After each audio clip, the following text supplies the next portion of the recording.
It's August 16th, and we've got tomatoes just starting to turn red. I just weeded all of those beds, and I'm trying to fill them out for the fall vegetables. Over here, this is the next thing I'm gonna, right here, I just can't grow anything.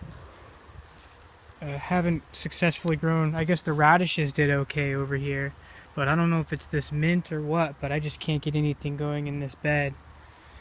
Yeah, and this bed's kind of sloppy. Several of these though are my tomatoes, which are looking pretty good. And I have peas coming in again over here. The germination rate wasn't great, so I have to I seeded again. I've finished the irrigation, so just about all these beds now are getting an adequate amount of water. I mean, kind of. But the other thing I need to do, and I did with one of my beds up there, is to do that mounded, that kind of concave shape so that it really catches the water in the bed. Because, yeah, these summers are proving to be pretty dry, and it was tough to grow stuff in the middle of the summer. I let some of these pumpkins and gourds go here, and I mean, they're not growing great. Kale has been a disaster. It actually is looking a little bit better now than it was. I might actually be able to harvest some, but last week I think I did like a half of a bunch worth is all I got out of. I mean, there's a lot of leaves growing, but the pests are really bad, so I gotta look up some weed control, take action there, find the most benign and natural thing I can do. I don't know, apple cider vinegar, I know, sometimes diatomaceous earth around the perimeter. Yeah, I gotta clean this bed out. This was a really great lettuce, so I think I'm gonna save these seeds, try that.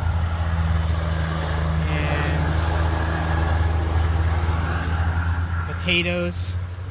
There's some little bit of blight on a lot of these. I think I did it last year too, but yeah, the potatoes were okay. I need to get more depth and possibly look into watering at specific times for these potatoes.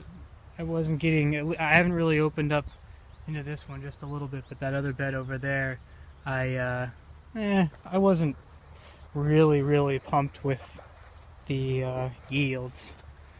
And here's some more of the pumpkins. Some of these ones are a little bit bigger, but still really not outstanding size. This is a pretty healthy one. It did pretty good. And these ones are not as good. I had an early one here, but that's about all this single plant got. And the peas haven't really been a success. Well, we'll see what these red noodle peas do, which, I mean, they look really cool as flowers coming to the end. It looks like they're about to get the noodles. But well, this mix right here was all just like, it was a mix of different seeds that I had, so it wasn't really, I need to focus on one kind at a time, and some of these were bush that I threw in there, and it's just a mess. And there's tons of these tomatoes. I really shouldn't be growing tomatoes and beans in the same area. It's just not going to be, I just need to focus on one thing or the other. Could have grown potatoes in here, but I should have just pulled all these tomatoes. Though, I mean, the tomatoes themselves are doing fine. Look at this. Wow, that's actually one of the best. 6 big fruits ready to go.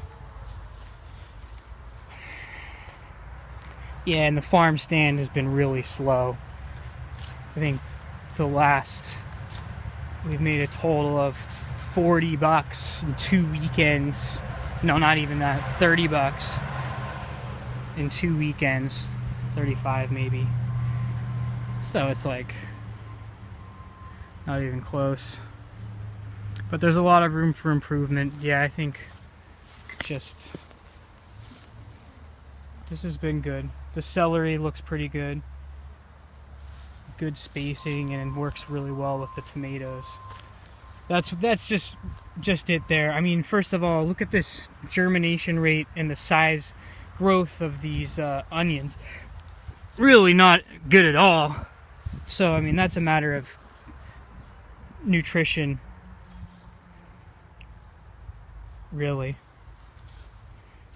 But I think I could start them the same way I did, or again, having those greenhouse growers over at Hawks help me out, and I think that that'll really help me out. Even with the tomatoes, you know, I could have had tomatoes 2 or 3 weeks earlier if I started them indoors, which, you know, I don't need to do them all that way, but I should definitely have a few rows worth that are early. And well, this is the bed up here where I was able to do a pretty good job making this concave, and then put you can see it.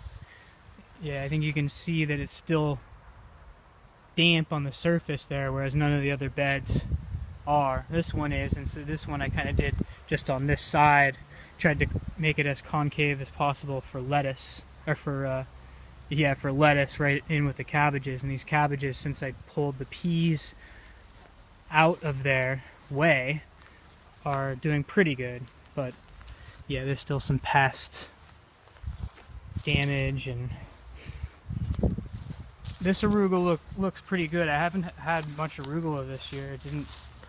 The way I seeded it before didn't go very well. These beets have got to get better. And again, I think this is to do with nutrition, and but those are pretty bad. The husk cherries, I can't really say that they're thriving yet. I mean, I remember it was this way last year as well. They kind of just ramp up.